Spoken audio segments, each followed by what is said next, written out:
योगा आणि योगा थेरपी, तुमच्याकडून मी जे ऐकलं ते योगा थेरपी.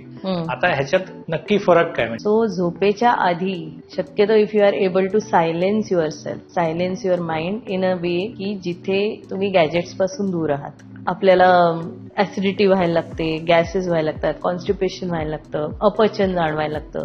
योगा म्हटलं की ना लोकांना बऱ्याचदा वाटतं की it is more of a spiritual thing. योगामधनं हा बॅलन्स येण्याचा सवय सुरुवात व्हायला मदत होते.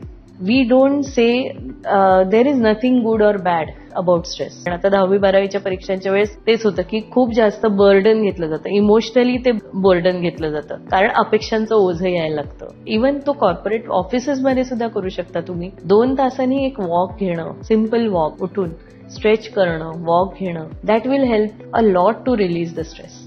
कंटिन्युअस माइंड ऍक्टिव्हिटी खूप जास्त चालली आहे तेव्हा जास्त व्हायला लागतं आणि ते ओव्हर थिंकिंग आपण कर्ब करू शकत नाही.